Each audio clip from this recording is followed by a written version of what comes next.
गासिबो निउस मिडियानिसिम गोजोननाय बावहरग्रोबाय। दा जों बेखौनो फंनैसो बुंनो लुबैदों। दाखालि जितु मेम'रेन्डाम होनाय बेयावहाय अल आसाम ट्राइबेल संघनि जितु रिटेन पेड बेयाव होनाय जादों आरो बेयावहाय गोबां जोंनि ट्राइबेलनि संगठनफोरा खौसे जानानै होदोंमोन। नाथाय दुखुनांथाव बाथ्राया बिसो जितु जोङो मेम'रेन्डाम होनायाव जिफोर गामिनि लिस्टखौ जों नुदों बेयावहाय होदों सनापुर जिपिनि दं, उत्तर खलाबारि जिपिनि दं। नाथाय बेयाव मोननैसो ओरैबायदि गोदोर गोरोन्थि जालांदों सानदों जोङो। मानो होनोबा सत्रं दैनिफ्राय लानानै बुरै दैसिम जों माने बर' एबा ट्राइबेल गामिखौ जों बेयाव नुनो मोनाखै। बिनि जाहोना मा जों बेखौ मिथियाखै आरो बिनि फिननायखौ ट्राइबेल संघ, बर' एबसु आरो गोबां जोंनि माहारियारि आफाद आरो ट्राइबेलफोरनि जिखिनि संगठन दं बिथांमोना बिनि जोंनि सोंथिनि फिननायखौ बिसोरो होनांगोन आरो होगोन होननानै जों मिजिंथियो। मानो होनोबा बेयावहाय अनलि फर सनापुर जिपि बा उत्तर खलाबारिनि जिपि मोननैसो बा गपालपुरनि जिपि मोननैसो गामिखौ लानानै होनाया जोंनि नोजोरावथ' गफुरनि बर'खौ माने डिभाइड खालामनायसो। बेयाव सोरजों खैसार जाजानानै सोरजों खैसार साजानानै माने बे ड्राफ्टिंनि माबाखौ मेम'रेन्डामखौ बानायदों जोंथ' बेखौ मिथिला। आरो जायफोर बे बिबानाव दं बिथांमोना माने बेनि एन्सारखौ होनो हायाबा जों बिथांमोनखौ बर' हारिनि सुथुर होननानै जों बेखौ सानना लागोन एबा ट्राइबेलनि सुथुर होननानै जों बेखौ सानना लागोन। मानो होनोबा ओरै बालिजान जिपि आरो गोबां माबायाव जिपियाव जोंनि ट्राइबेल सुबुंफोर दं, अनजिमा दं, गोबां वार्डआवनो ट्राइबेल मेजरिटि दङ। बिथांमोननि राजनितिक भाबे माने जों मार्डार खालामनायखौ जों माने फोजोबस्रांनायखौ जों माने नुहुरनाय जादों बे माने मेम'रेन्डामाव। स' बेखायनो जायफोरा बे मेम'रेन्डामखौ बानायदोंमोन बिथांमोना सोरनि खैसाराव हाबनानै बेखौ बानायदों दिनैसिमबो जोङो बेखौ मिथिनो मोनाखै। आरो जों बेखौ जे खालि धरना होदों बे खालिनो जों एसेबाबो जों थाल मोन्दोंमोन माने मेम'रेन्डाम गथायनाय समावनो माने बे बुस्थुआ एसे खिलिमिलि दं होननानै। दिनै जों बेखौ अपेन माने जोङो खुला भाबै जों नुनो मोनमारबाय। जोंनि साननाया थिगानोमोन। बेनि ड्राफ्टिंखौ सोर बानायदोंमोन होननानै नोंथांमोना सानो आरो सोरनि दैदेननायाव होननानै सानो नोंथांमोना? बेनि ड्राफ्टिं बानायनाया बिश्वनाथ जिल्ला दुलाराय बर' फरायसा आफादनि पेडआव जों मोन्दों। ड्राफ्टिं बानायनायाव बेयाव 10 जन कमिटि दं, बर'फोरनिफ्रायबो दं, दिउरिनि दं, मिसिंनि दं। नामफोरखौ जों नोंथांमोननो रोखायै जोङो मेम'रेन्डामखौनो जों नोंथांमोननो गथायगोन, नोंथांमोना बेयाव देखायनो हागोन। मा मा आफादनिफ्राय दङ? बेयाव गोबां आफादनिफ्राय दङ। ट्राइबेलनि जेसेबांखिनि आफाद माने गफुराव जेसेबांखिनि ट्राइबेल आफाद दङ माने बेखिनि आफादनिफ्राय गासैबो दंजोबो। बिनि सायाव नोंथांमोना दिनै मा बेबस्था लागोन? दिनै जुदि नोंथांमोननि माबाया फाइनाल लिस्टआव ओंखारमाराबा बेखौ जोङो डिसिसना बेनो जागोन। जोङो united forum of ex N D B हिसाबै जोङो जेब्लायबो रायजोजों थानानै खामानि मावगोन। आरो बे जुदि बे मेम'रेन्डाम होनायानो जुदि फाइनाल जायोबा जोङो जायफोर मेम'रेन्डाम बानायदों बिथांमोनाथ' गिबि माने दायनिगिरिया बिथांमोनानो। आरो जोङो जेसेबांखिनि गामिया बिसोर बिथांमोना बेखौ गालांनो नागिरदों फैबाय थानाय इलेक्सनाव जोङो इलेक्सन बर्जन खालामगोन। जों बेयाव रावबो पलिटिकेल पार्टि एबा रावबो दल संगठन जोङो हाबोआ। बेयाव बे जिखिनि गामिखौ गालांदों बिथांमोनजों जों थाफानानै बे खामानिखौ मावगोन। आरो जों खौसेयैनो जों थाफिनो जोङो बेखौ जुजिबाय थागोन जों गफुर हिसाबै।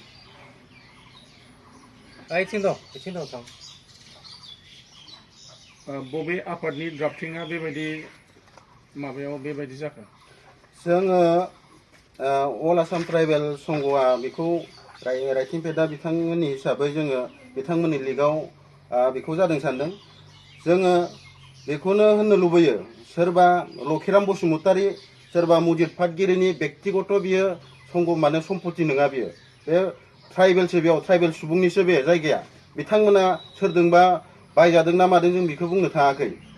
बिथांमोना बेयाव माने हाबनानै बेले बेजे ट्राइबेलखौ सोखावनायनि जिथु षड़यन्त्र खालामदों बे खिन्थु बर' एबा ट्राइबेलनि थाखाय मोजां जायाखै आरो बेयावनो जोङो मोनसे खावलायनो लुबैदों जिहेतु आदित्य खाख्लारि सार बिथांखौ जोङो मोनसे गुरै खावलायहरनो लुबैदों जे गहपुरनि ट्राइबेल संघनि लिडारफोरखौ थाबैनो बिथाङा सोलायनांगौ मानो होनोबा बिथांमोना राजनिति खैसाराव हाबनानै दिनै जोंनि ट्राइबेल एबा बर'खौ धंस खालामनायनि षड़यन्त्र मोनसे जोङो सानो बेखौ नोंथांमोना मिन्थियामोन नामा बिथांमोना गिबियाव जे नोंथांमोना गहपुरावनो थाफिनगोन होननानै बेयाव आन्दलनबो खालामबायदोंमोन बेयाव बिथांमोना मिन्थियामोन नामा नोंथांमोना जे बेयावनो थाफिनगोन होननानै बेखौथ' क्लियारलि रायलायनाय जादों जे खौसेयै थानांगौ गहपुरावनो थाफिनगोन बयबो होननानै जिहेतु बिथांमोनानिफ्राय मोनसे खोथाखौ जों होनबावगोन बिथांमोनखौ जुदि गहपुराव लाफानोनो गोसो गैयामोनबा बे जे खालि धरना होदों बे खालि बिथांमोनखौ मानि थाखाय एसेबां खस्थ' होनानै हेरेसमेन्ट होनानै लिंहरखो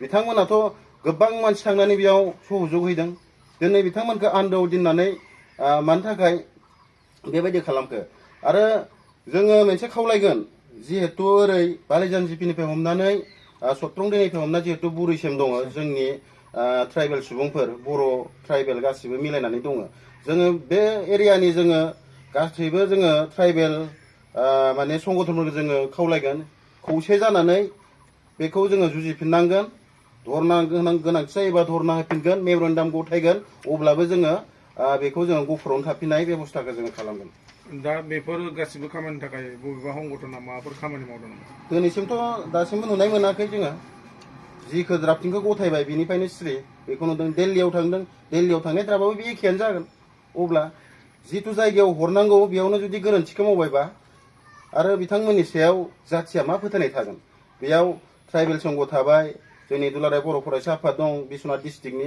बिथांमोना मानो बर'खौ दिनै खावनै खालामनो सानबाय थादों ओंथिया मा बिनि खारना मा जाथिखौ खौसे जानांगौ होननानै जाथिखौ खौसे बानायनांगौ होननानै सायावल' बुंबाय थानानै गिदिर गिदिर लेक्सार होबाय थाबा जागोन नामा सिङाव जे बिसोर बिथांमोना बेसे माने दन्दर खुरनाय जोङो बेयाव माने क्लियार जाफिनबाय दिनै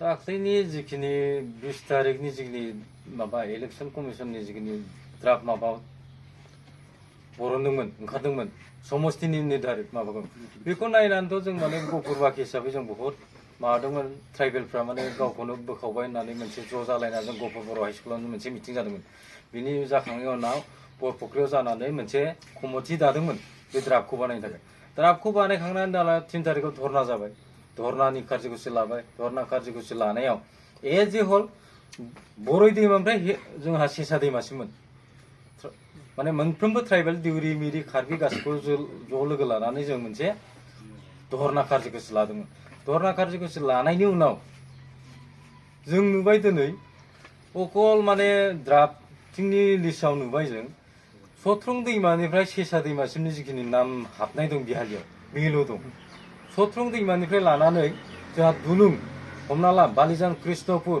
नलनिबारि गारिबिल आमजारुनि ओमफ्राय माबा बेफोर गासिबो पन्सायतनि जिखिनि ट्राइबेलफोर दं बिसोर फैनानै लैहोर लैहोर धरना होफैदोंमोन धरनाखौ होखांनायनि उनाव नुबाय जों दिनैसिम बे गामिया दिनैसिम हाबाखै जों बेखौनो बहुत दुखु मोनदों धरना होनायावथ' एज ए हल गामि हिसाबै जों दुलुंनिफ्राय लाना सेसा दैमासिम मासिम गासिबो फैजोबदों नालाय फैनायाथ' दा एज ए हल गामियाव जों नायदों दा गामिनिफ्राय न'खर प्रति थाङाबानो 500 करि फाइन लानानै रायजो राजा दिनैसिम थांदों जाय थाङा बेनो फाइन होनांदों गासिबो थांजोबदों जुदि जोंखौ गहपुराव लाफानो गोसो गैयामोन मानो लिङामोन बिसोरो खुनु लिंनो गोनांथि गैयामोन ना जोंखौ दिनै लिंनानै मा गोदाव सोराव बानायनो बिले लानो गोसोआबो गैया लानाङामोन ना धरना होनायावल' नोंथांमोनखौ लिंदों आरो ओमफ्राय बै माबायाव सोनांगौरासो नोंथां जास्ट माने खामानियावल' बाहायनानै फिथाइफोरखौ गावसोर जाग्रा बिसोरनि स्वभाब चरित्रखौ जों मिथियो